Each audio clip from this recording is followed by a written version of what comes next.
Pode, abra a sua Bíblia, Efésios capítulo 4. Encontrando esse texto, coloque-se em pé, reverência à leitura da palavra do Senhor. Quatro, 26.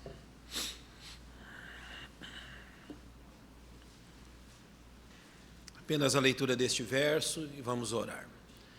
Irai-vos e não pequeis. Não se põe o sol sobre a vossa ira. Você pode ler comigo? Vamos todos juntos. Irai-vos e não pequeis. Não se põe o sol sobre a vossa ira. Pai, nós temos este princípio, esta verdade eterna diante de nossos olhos. É uma responsabilidade nossa tratar com ela e aplicá-la ao nosso viver. E rogamos que enquanto o Teu Espírito Santo fala conosco sobre isso, haja liberdade em nosso coração e nossa mente a ouvir a Tua verdade. E nesta dependência nós oramos em nome de nosso tão grande e poderoso Salvador, o Senhor Jesus. Amém. Podem se assentar, irmãos. Irai-vos e não pequeis. Aqui, Paulo trata sobre o pecado da ira. Mas a continuidade do verso diz: não se põe o sol sobre a vossa ira. E ao falar disso, Paulo está trazendo a nós a solução bíblica para um problema muito, muito sério. Ao transmitir esta verdade e ao dizer-nos que o sol não se deve se pôr sobre a nossa ira, ou seja, não devemos permitir que a nossa ira veja o sol nascer no outro dia. Ele está trazendo a solução bíblica para o mal do ressentimento. Esta é a solução dele. O que é este ressentimento?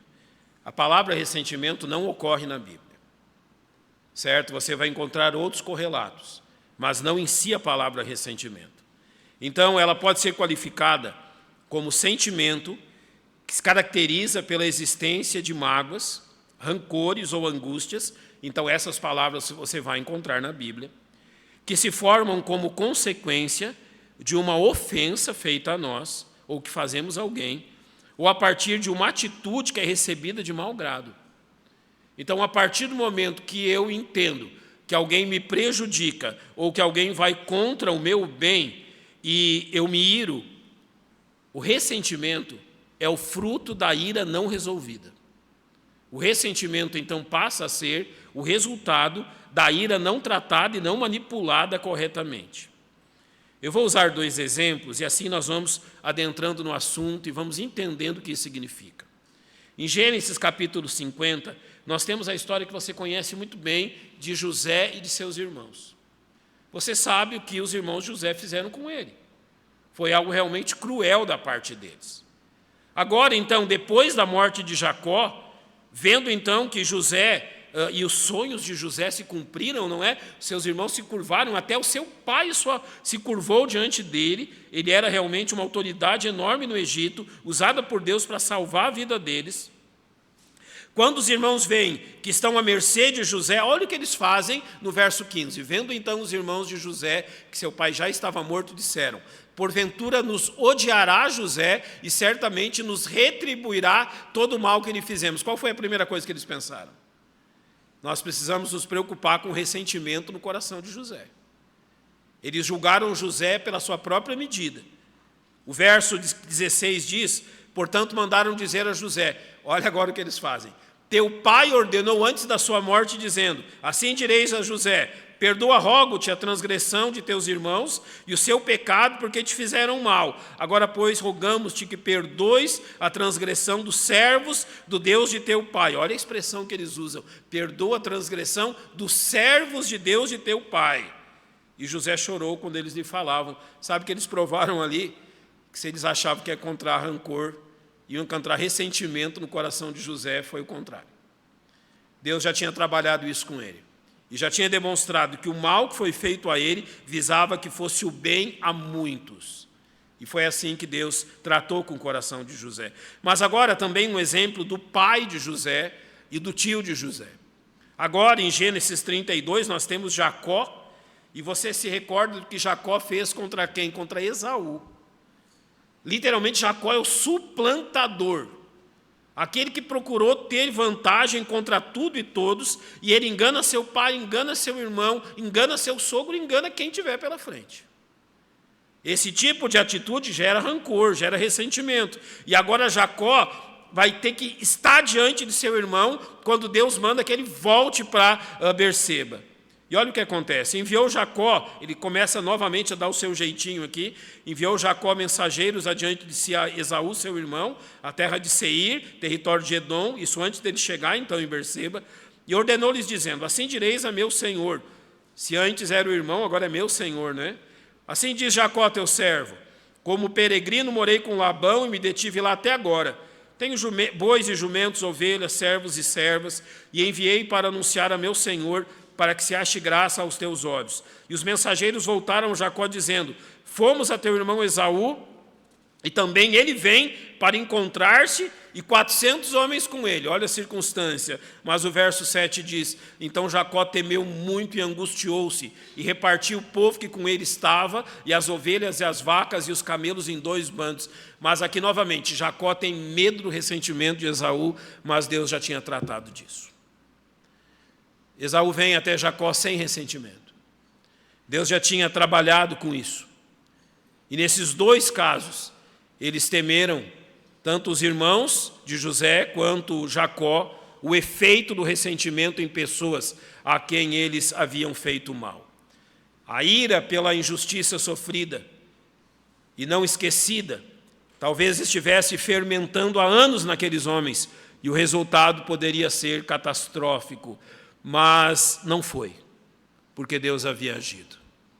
Eu usei esses exemplos quanto à ação do ressentimento no coração de pessoas que sofreram mal, como foi José e como foi Esaú, mas eu estou usando eles para fazer um contraponto. Não é nesse aspecto que nós vamos tratar de ressentimento.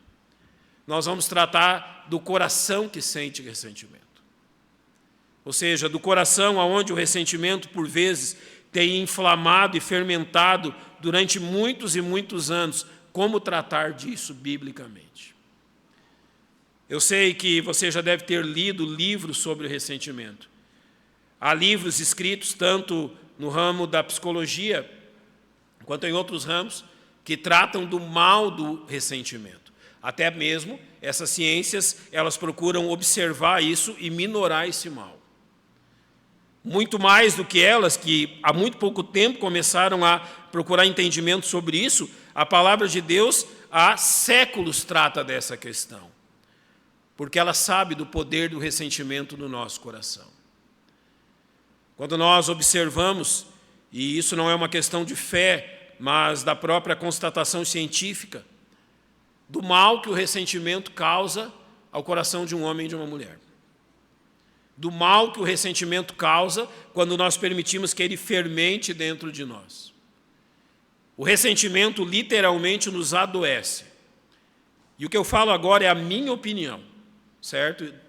Tenha sabedoria para diferenciar isso. Aquilo que a Bíblia fala e agora a minha opinião. A Bíblia não vai falar dessa forma, mas me dá base para entender isso. Eu entendo que pelo menos 80% daquilo que nós chamamos de problemas mentais, de dificuldades mentais, na realidade, são oriundos de questões envolvendo ressentimento, amargura e rancor, que são tratados como problemas mentais, mas não são. São o resultado da falta de perdão. Ou seja, a Bíblia, então, vai tratar muito desse ponto, dos efeitos. Nós falamos uma palavra, efeitos psicossomáticos. Psico é a mente, soma é o corpo. Então, é quando o corpo adoece por causa da mente.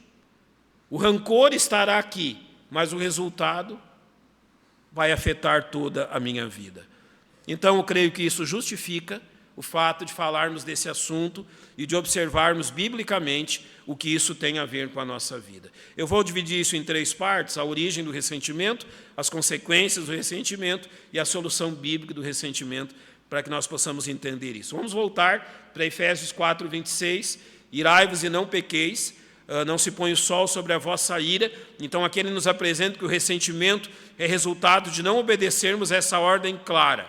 A ira é uma energia necessária a fim de que nós tenhamos poder para resolver questões que se apresentam diante de nós. Mas ela não é necessariamente um sentimento pecaminoso. Olha aquilo que diz Salmo 7,11. Deus julga o justo e se ira com o ímpio quando? Todos os dias. Então a Bíblia está dizendo que Deus se ira quando? Todos os dias. E Deus não peca ao se irar. Ele é um Deus de ira, a Bíblia deixa claro isso. Então nós temos que entender quando a ira se torna pecaminosa. Ela se torna pecaminosa quando, ao invés de usar a sua energia para resolver o problema, nós usamos a sua energia para destruir as pessoas. Então aqui é o foco de onde a ira se torna ou não pecaminosa. Ela não é pecaminosa, mas ela deve ser usada para resolver o problema. Vamos usar um exemplo. Jesus, quando ele expulsa os mercadores no templo, ele está virado. Ele pecou? Não. Ele resolveu algo que era sério e problemático. E resolveu com energia. A energia que a ira dá. Mas ele não destruiu aquelas pessoas. O problema que envolve-nos é que ao expressarmos a nossa ira, nós a expressamos contra as pessoas. E então isso se torna pecado. Nós podemos expressar ou manipular a nossa ira de duas formas. Há alguns de nós que a ventilam. Ou seja, se você está irado, você gospe aquilo para fora. Nós usamos a expressão, olha, fulano tem pavio curto. Já ouviu essa expressão? Não dá para mexer com ele. Se mexer com ele, ele explode. Isso é ventilar a ira. Isso é realmente explodir em ira. Mas nós também podemos pegar essa ira, eu vou usar essa palavra, podemos internalizá-la. Ou seja, ao invés dela queimar para fora, rapidamente, nós permitimos que ela se queime dentro de nós lentamente. Esse é o problema tratado em Efésios 4:26. O problema da explosão de ira é tratado quando você trata você ser precipitado. Então, Tiago vai tratar desse problema dizendo o seguinte: todo homem seja pronto para ouvir, tardio para falar, tardio para se irar. Essa é a solução bíblica para quem explode em ira. Mas para Efésios, para realmente, quando nós guardamos a ira e o ressentimento, a solução bíblica está onde? Efésios 4:26. Então, aqui ele nos exorta a tratar da ira realmente da forma bíblica, de como tratar dessa ira que nós mantemos dentro de nós. E sua exortação é clara. Para que não haja ressentimento, você precisa realmente tratar disso antes que o sol se ponha. Irai-vos e não pequeis, não se ponha então o sol sobre a vossa ira. A ira dessa forma, manipulada de forma errada, gera o ressentimento, que é o resultado de manipularmos a ira de forma pecaminosa, então, portanto, de forma imprópria. Ao invés de tratar dela, eu deixo que ela infeccione tudo que tem aqui dentro. Literalmente. Ao invés de resolver aquilo naquele dia, ao invés de resolver com quem eu ofendi, ou com quem me ofendeu, eu dou uma oportunidade tremenda para Satanás acabar com a minha vida. Eu permito que esse ressentimento se acenda e que ele permaneça ali, talvez por muitos e muitos anos. Então, o que é o ressentimento? É a ira não tratada adequadamente. É o fruto de você não tratar biblicamente a ira. A solução já foi apresentada, depois nós vamos trabalhar com ela, mas o ressentimento em si é esta questão. Agora, quais são as consequências de permitir que o ressentimento trabalhe no nosso coração? É visível que o mal do ressentimento tem a sua maior incidência entre pessoas que possuam laços de parentesco. Já notou isso? Quanto mais proximidade, mais chance de haver ressentimento. Eu vou fazer um contraponto. Eu trabalhei entre os armênios e em 1915. A Turquia invadiu a Armênia e aconteceu então aquele que foi o primeiro genocídio da nossa era. Os turcos, eles mataram em torno de 800 mil a 1,5 milhão de armênios. Eu conheci muitos descendentes deles, lembro deles contarem muito essa história. Eu trabalhei numa missão de armênios e eles realmente falavam disso. E um deles me contou uma história que chamou muita atenção. Ele foi evangelizar um outro armênio, pregar o evangelho para esse armênio que não conhecia Cristo. E ele pregou o evangelho para esse armênio. O armênio entendeu o evangelho. Então ele disse: olha, você não quer crer em Cristo como seu Salvador? Ele disse assim: só mais uma pergunta. E a pergunta dele foi bem interessante. Ele perguntou assim: existem turcos no céu? Daí ele teve que dizer o quê? Claro, existem turcos no céu. E o ressentimento no coração daquele homem era tão grande pela morte dos seus pais, dos seus avós, da sua família no Holocausto armênio, que ele disse: se tem turco no céu, eu não quero ir para lá. Você entende que o ressentimento ele é tão poderoso que ele atinge pessoas que nós não convivemos e que nem mal fizeram para nós, mas fizeram para alguém que amamos. Então ele tem esse poder de agir assim. Mas normalmente aquilo que nós encontramos é o exemplo que nós lemos no início de Jacó e de Esaú, de José e seus irmãos. O grande problema do ressentimento se dá normalmente entre pessoas muito próximas. Então vai acontecer entre quem?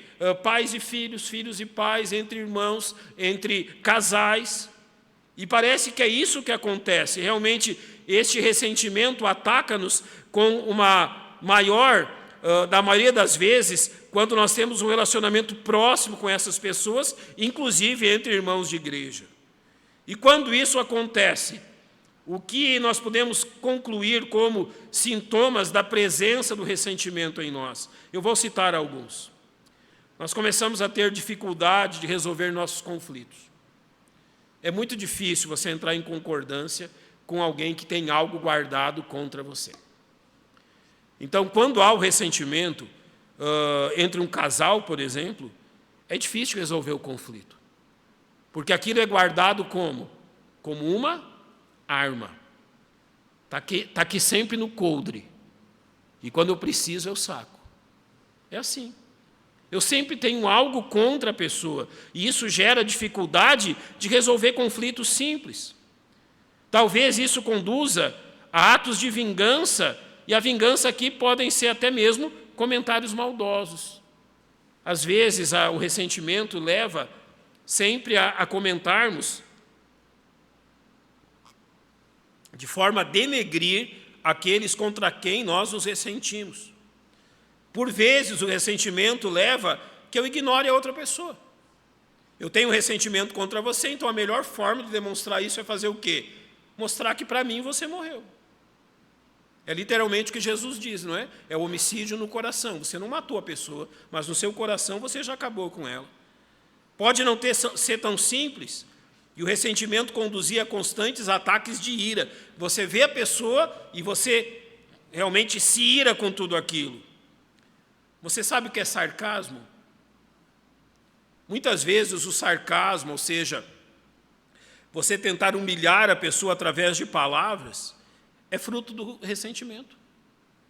Você é ressentido contra aquela pessoa, então quando ela vem conversar algo sério com você, você é sarcástico. Você age assim como se fosse uma brincadeira de mau gosto, literalmente sarcasmo. Por vezes, o ressentimento também conduz à desconfiança. Olha, eu não confio em fulano. Eu não consigo confiar em fulano. Ou até a intolerância. Eu não consigo conviver com fulano. A coisa já se tornou mais grave. Talvez há uma hipersensibilidade. Eu não consigo ouvir o nome de fulano. Está vendo que a coisa sempre torna-se mais grave. E dentro do nosso coração, o ressentimento trabalha com o quê? Com o nosso orgulho, principalmente. Com a nossa impaciência. Isso nos torna realmente muito bons em lembrar da ofensa sofrida com riqueza de detalhes. Eu preguei para um homem durante muitos anos aqui no nosso bairro. E todas as vezes que eu ia pregar para ele, ele me lembrava de uma injustiça que tinham feito com ele. E todas as vezes que eu pregava para ele, ele lembrava dessa injustiça em detalhes. Pasme, isso já tinha acontecido há 30 anos. Ele havia vivido os últimos 30 anos dentro do seu próprio ressentimento. O que acontece dentro da família é que a comunicação com o ofensor, ela é rompida. Você rompe a comunicação e rompe também a comunhão. E todas as vezes que você rompe a comunhão, adivinha o que acontece? Alguém bateu a porta e você abriu. Quem era? O diabo. É isso. Todas as vezes que você permite que o ressentimento quebre a comunhão, um cidadão vai bater a porta do seu coração. E não é Jesus, não. É Satanás. A Bíblia diz, não deis lugar a quem? Ao diabo.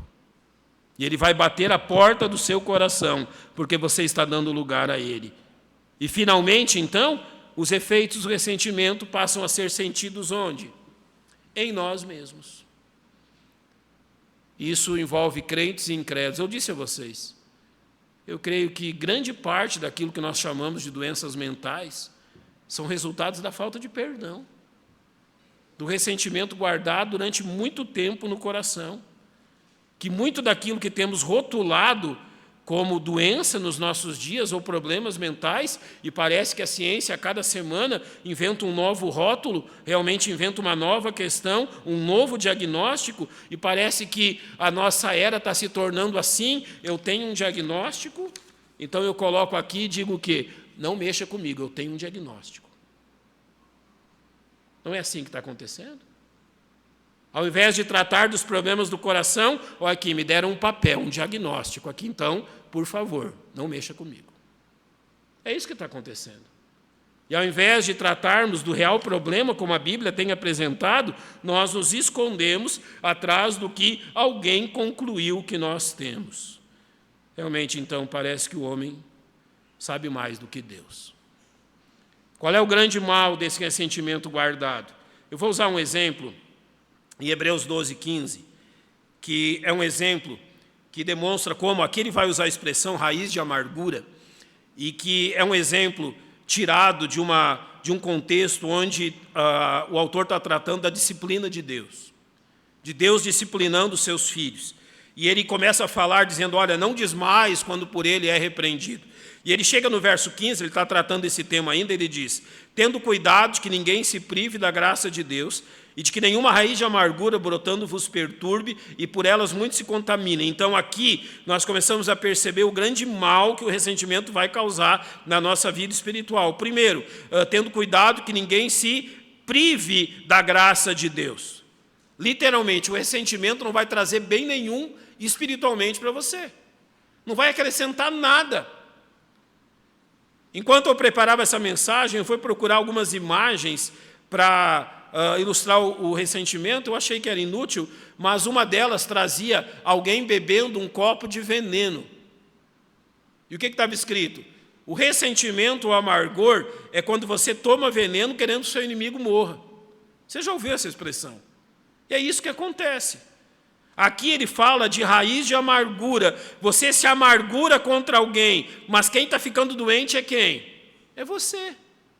Não é a outra pessoa. Então não tem nada de bom nisso. Você se priva da graça de Deus, e nós nos privamos da graça de Deus no sentido da manifestação dela na nossa vida, todas as vezes que nós resolvemos que o nosso jeito de resolver as coisas é melhor. Ah, porque alguém me falou isso, então eu não falo mais com essa pessoa. E nós nos privamos daquela pessoa e das bênçãos de Deus através dela. O ruim disso é quando essa pessoa é a esposa ou o esposo. Daí se torna caótico. Ou seja, não é esse o jeito de resolver os problemas. Ele traz uma segunda questão, dizendo que por ela muitos se contaminem. Qual é a tendência da amargura, do rancor, do ressentimento? Se eu tenho ressentimento contra alguém e eu venho me queixar dessa pessoa para você, qual é a sua tendência? Normal, a tendência é normal. Tadinho de você. Todo o seu lado. Você tem meu apoio. Você nem ouviu o outro lado da história. Você nem ouviu a outra pessoa, mas já está concluindo que aquele ressentimento é justificável. Então, o ressentimento contra alguém leva ao mesmo resultado, não traz bem nenhum e acaba por prejudicar outras pessoas, enquanto também prejudica a nós mesmos. Então, qual é a cura bíblica? Qual é a solução bíblica? Nós vimos que o ressentimento é o resultado da ira manipulada de forma pecaminosa. E como não permitir isso? Efésios 4:26 vai dizer: irai-vos e não pequeis, não se põe o sol sobre a vossa ira. Então, antes de tudo, como que nós podemos cumprir a exortação de não se pôr o sol sobre a nossa ira? A resposta bíblica é clara: reconciliação. Reconciliação e perdão. Essa é a resposta bíblica.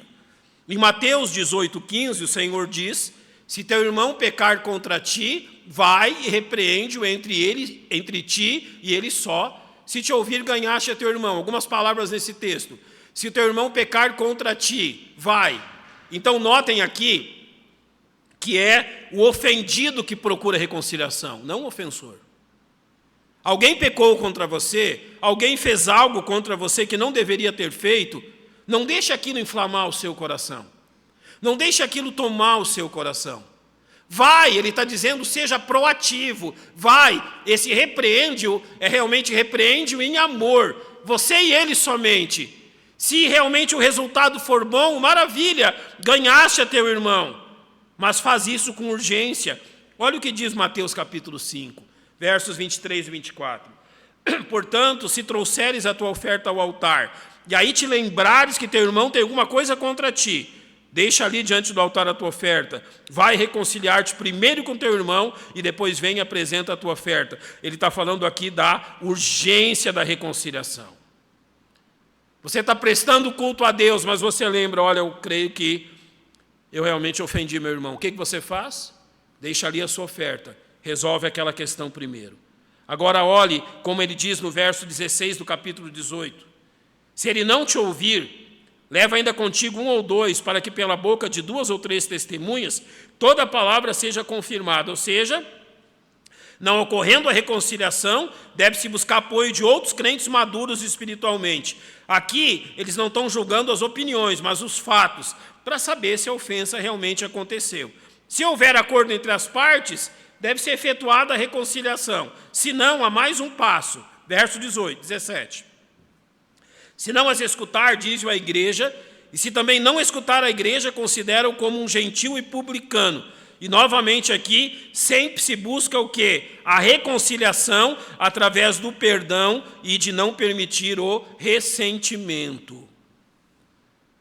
Notem que nisso que Jesus fala, não há lugar para o ressentimento. As questões entre os salvos são tratadas de forma justa e clara. Permitir que os crentes se alfinetem em meio à igreja por qualquer questão gera ressentimento. E Paulo viu isso na igreja em Filipos. E olha o que ele diz no capítulo 4, verso 2. Rogo a Evode e rogo a Sintique que sintam o mesmo no Senhor. Então, em primeiro lugar, ele está tratando do ressentimento entre irmãos em Cristo. Mas a mesma expressão é usada, a mesma ideia é usada para os ressentimentos que porventura tenhamos entre nós como família. Ou seja, não deixe que isto fermente no seu coração. Não deixe que Satanás trabalhe o ressentimento no seu coração. Trate-o o mais breve possível. Não permita que muitos sóis se ponham sobre o seu ressentimento. Não permita que isto permaneça lá, envenenando e infeccionando a sua própria vida. Mas há algumas perguntas aqui. O que fazer se o pedido de perdão e reconciliação não for aceito ou não for possível? Em Romanos 12, 18, a Bíblia coloca diante de nós um princípio geral dizendo o seguinte: se for possível, quanto estiver em vós, tende paz com todos os homens.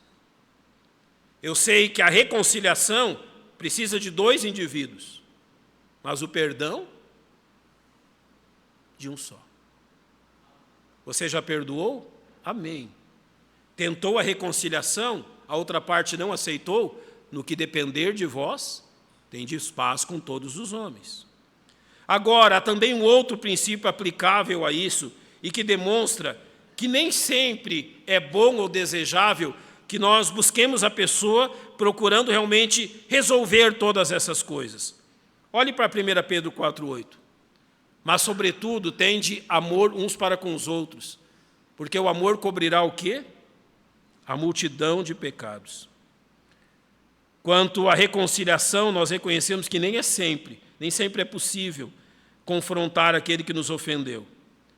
E vamos pensar numa coisa, irmãos. Se nós formos confrontar todo mundo que a gente acha que nos ofendeu, a gente não vai fazer outra coisa no dia, não. Se você acha que vai confrontar todo mundo que você pensa pisou no teu calo, você não vai trabalhar, não. Nem dormir. Se nós levarmos isso, que nós temos que confrontar até o olhar das pessoas, porque eu passei na igreja e o fulano me olhou com uma cara ruim. Eu não vou dizer o que minha mãe dizia, mas depois eu posso contar para você depois do culto. Se a gente for tirar limpo qualquer coisa dessa forma, a gente não vive. Aqui é colocado um princípio muito claro diante de nós: o amor cobre uma multidão de pecados. Simplesmente há questões que devem ser esquecidas em nome do amor. Olha o que Provérbios 17:9 diz: aquele que encobre a transgressão busca amizade, mas o que resolve o assunto separa os maiores amigos. Então, eu preciso dizer agora, como que nós definimos? Quando é necessário confrontar a ofensa e realmente buscar perdão, ou quando, então, o amor cobre a multidão de pecados, de uma forma muito simples. Aconteceu algo, por amor àquele irmão ou a um familiar, você pode esquecer isso? Esqueça. Mas não, aquilo está fermentando aqui dentro, então não deixe passar, vá buscar e trate. Você tem que olhar para si mesmo. Houve alguma rusga, alguma questão? Olha, em nome do amor, vamos deixar isto. Isso não é razão para nós estarmos discutindo ou nos indispondo um com o outro. O amor cobre verdadeiramente uma multidão de pecados. Quem encobre a transgressão busca amizade, ou seja, pela nossa amizade, vamos deixar isso assim. Mas se essa questão começa a fermentar no coração, não há outra solução, a não ser buscar perdão e reconciliação. Pense bem nisso, em como você pode aplicar essas verdades na sua vida. Por que, então, nós podemos dizer que o amor cobre uma multidão de pecados? Em 1 Coríntios 13:5 diz que o amor não se porta com indecência, não busca os seus interesses, não se irrita, não suspeita mal. Essa expressão não suspeita mal literalmente não se ressente do mal. Você é capaz, diante talvez de uma atitude não muito aprovável, dizer: olha, está tudo bem, eu não tenho ressentimento contra você. Ao contrário, eu lhe amo em Cristo. Mas se aquilo realmente tem provocado mal e uma ira em seu coração, você precisa buscar a reconciliação e o perdão. Terminando, em Romanos 12, tratando das nossas relações pessoais, o verso 17 fala assim: a ninguém torneis mal por mal, procurai as coisas honestas perante todos os homens. Você já percebeu que o uso dessa regra já faz com que nós vençamos o ressentimento muito antes dele existir? Alguém lhe fez mal? Não torne mal por mal. Alguém lhe fez algo que foi desagradável? Não pague com a mesma moeda. Olha o verso 21. Não te deixes vencer do mal, mas vence o mal com o bem. Alguém lhe disse ou lhe tratou de uma forma que talvez para você é ofensiva, não pague na mesma moeda e nem pague com ressentimento, pague com bem. Sim. Você lembra de alguém quando nós falamos disso? Do Senhor Jesus e da sua atitude com as pessoas? Vai ser dito dele: quando era ofendido, não ofendia. Quando era humilhado, não pagava na mesma moeda. Quando era zombado, não fazia o mesmo. Por isso, então, que nós lemos, Efésios 4, 26, e a conclusão dele está nos versos 31 e 32. Toda amargura, todo rancor, todo ressentimento, e mais a ira, a cólera, a gritaria, a blasfêmia, a malícia que o acompanham, sejam tiradas dentre vós. Qual a solução bíblica? Antes, sede uns para com os outros benignos, misericordiosos, perdoando-vos uns aos outros, como também Deus os perdoou como? Em Cristo. Você é incapaz de perdoar alguém? Note uma coisa, nós nos ressentimos, até com gente que não está mais aqui. A gente é capaz de se ressentir até com pessoas que já morreram. Já percebeu isso? Nós somos capazes de sentir rancor até de quem já morreu. Até para isso tem solução. O amor cobre uma multidão de pecados. Algum tempo atrás era difícil isso, você não tinha tanto contato com as pessoas, às vezes era difícil entrar em contato com um parente ou com alguém que morava longe, hoje é muito fácil. Mas quantas vezes nós não pensamos assim, olha, fulano antes de sair me ofendeu, me humilhou. Você vai guardar ressentimento? Não. O amor cobre uma multidão de pecados. Talvez você tenha rancor no seu coração com alguém que já morreu. Nem está mais aqui. Não tem jeito. Como é que vai? Qual é a solução? O amor cobre uma multidão de pecados. Cristo sabia quem nós éramos e mesmo assim nos perdoou. Não há razão para dizermos que não somos capazes de perdoar. Nós já aprendemos na prática o que é isso em Cristo conosco. Perdoar é fazer o mesmo que Ele fez para nós. Perdoar é ter a mesma ação que Ele teve para conosco. No caso dele, esse perdão custou a vida dele. Ele morreu. Ele derramou o seu sangue para que eu pudesse ser perdoado. Eu não preciso disso. Eu posso simplesmente seguir nas pegadas dele e perdoar, como também eu fui perdoado em Cristo. A mensagem desta noite é exatamente esta. O ressentimento tem ocupado e tem trabalhado em seu coração. Você precisa se livrar dele o quanto antes. Qual é o caminho? A reconciliação, o perdão, o amor que cobre uma multidão de pecados. Talvez esse ressentimento tenha trazido dificuldades físicas a você. Você está pensando que realmente as suas dificuldades físicas têm uma razão, mas ela tem outra. É a mão de Deus, a mesma que apertou sobre Davi, apertando sobre nós também, quando nós nos negamos a perdoar. A cura do ressentimento está à nossa porta. Basta que sejamos humildes e amorosos para usá-la.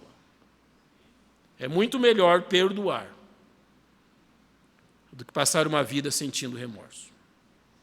É muito melhor perdoar do que passar uma vida sentindo ressentimento. Porque assim nós demonstramos como nós nos tornamos iguais a Cristo. Eu vou terminar.